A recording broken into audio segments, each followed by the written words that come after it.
নমস্কার বন্ধুরা, আমি আশা। আমার চ্যানেল ক্রিয়েশন অফ আশাতে আপনাদের সকলকে স্বাগতম। আজ আমি আপনাদের সঙ্গে শেয়ার করব স্পেশালি শীতের সময় পাওয়া যায় এমন একটা সবজি। হ্যাঁ, পুঁই মিটুলি। পুঁই মিটুলি আপনারা বিভিন্নভাবেই রান্না করে থাকেন, বাট আমি কিভাবে রান্না করব সেটাই আপনাদের শেয়ার করছি। চলুন, এখানে আমি পুঁই মিটুলিগুলো ছোটো ছোটো করে কেটে নিয়েছি আর কিছু সবজি নিয়েছি।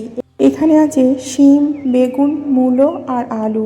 সেই সঙ্গে আমি পুঁই পাতা আর ডাঁটাগুলোও কেটে নিয়েছি। আপনারা অনেকেই পাতা বা ডাঁটা ইউজ করেন না, কারণ পরিমাণে বেশি হয়ে যাবে অথবা এই শাকগুলো অনেকটা টক হয়। বাট আমি যেভাবে রান্না করব তাতে পরিমাণেও বেশি হবে না আর শাকগুলো টকও থাকবে না। চলুন রেসিপিটা শেয়ার করি। এখানে আমি উনান জেলে কড়াইটা বসিয়ে দিয়ে কড়াইটা গরম হলে দিয়ে দিলাম সরিষার তেল। এরপর তেলটা গরম হলে শাকগুলো দিয়ে আমি অল্প কিছুক্ষণ নাড়াচাড়া করলে পরিমাণেও কমে যাবে আর এই প্রসেসটাতে শাকের টক ভাবটাও চলে যাবে। এরপর কড়াইটা পরিষ্কার করে আমি আবারও দিয়ে দিলাম পরিমিত সরিষার তেল। এরপর ফোড়নে দিলাম 5 ফোড়ন আর শুকনো লঙ্কা। তারপরে দিয়ে দিলাম 4টে বড় সাইজের পেঁয়াজের কুচি। পেঁয়াজের হালকা একটু কালার চেঞ্জ হলেই দিয়ে দিলাম মূলো আর আলুগুলো। এখানে সমস্ত সবজি একসঙ্গে দিলে ভাজতে যেমন অসুবিধা হবে, তেমনই খুব ভালোভাবে ভাজাও হবে না।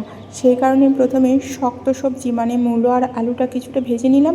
এরপর শিম আর বেগুন দিয়ে আবারও বেশ কিছুক্ষণ ভেজে নেব। সবজিগুলো ভাজার সময় ঢাকা চাপা করে ভাজলে ভাজার সঙ্গে সঙ্গে সিদ্ধটাও এগিয়ে যাবে। তো সেই কারণে আমি ঢাকা চাপা করে করে ভাজছি। দেখুন ভাজা ভাজা হয়ে এসেছে, সঙ্গে পরিমাণটাও কিন্তু অনেকটাই কমে গেছে। যেহেতু পরিমাণটা কমে গেছে আর ভাজা ভাজাই হয়ে এসেছে, এখন আমি পুঁই মিটুলিগুলো দিয়ে দেব, সঙ্গে ডাঁটাগুলোও দিয়ে দেব। এরপর আমি আবারও কিছুক্ষণ কষাবো। যেহেতু পরিমাণটা অনেকটাই বেশি হয়ে গেছে তাই নাড়াচাড়া করতে অনেকটাই প্রবলেম হচ্ছে। তারপরেও ধীরে ধীরে নাড়াচাড়া করে আমি আবারও বেশ কিছুক্ষণ কষিয়ে নেব। এরপর আমি কিছু মশলা করে নেব। দেখুন এখানে আছে সরিষা আর গোটা জিরা। এরপরে দিয়ে দিলাম কয়েকটা শুকনো লঙ্কা। তারপর অল্প একটুখানি জল দিয়ে আমি এটাকে পেস্ট করে নিলাম খুব মিহি করে। এরপর এই পেস্টটা এখন আমি সবজির মধ্যে দিয়ে দিলাম, সঙ্গে শিলপাটা ধোয়া জলটাও আছে। এরপর দিয়ে দিলাম গুঁড়ো লঙ্কা, হলুদ আর লবণ। এখানে বাটা লঙ্কাও দিলাম, গুঁড়ো লঙ্কাও দিলাম, কারণ শীতকালে আমরা ঝাল ঝাল জিনিস খেতে একটু বেশি পছন্দ করি আর এই ধরনের সবজিতে ঝাল একটু বেশি না দিলে টেস্টটা ঠিকমতো পাওয়া যায় না। তাই একটু পরিমাণে ঝাল বেশি দিয়েই আমি রান্নাটা করছি। তো দেখুন একটুখানি জল দিয়ে আমি কিন্তু কষিয়ে নিলাম। আবারও একটুখানি জল দিয়ে আমি এখন ঢাকা দিয়ে দেব, যাতে ডাঁটা আর মিটুলিগুলো কিছুটা সিদ্ধ হয়ে যায়, সঙ্গে মশলাটাও ফুটে ওঠে। 5 মিনিট ফোটানোর পর এখন আমি খুলে নিলাম।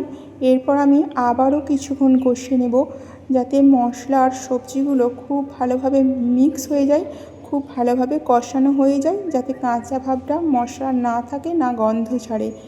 এরপর দেখুন আমি আবারও কিছুটা জল অ্যাড করে দেব, কারণ রান্নাটা কমপ্লিটের পথে।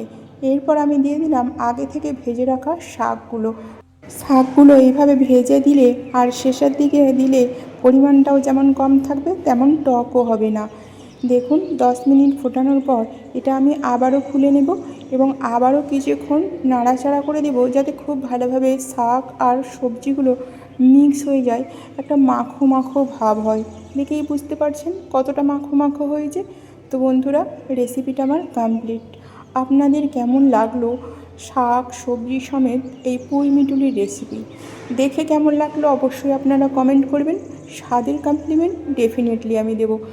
খুব সাধারণ মশলায় খুব সাধারণ উপকরণে তৈরি অসাধারণ একটা রেসিপিটা ফলো করে অবশ্যই একদিন বাড়িতে বানিয়ে ফেলুন। বন্ধুরা, আজ তাহলে আসি।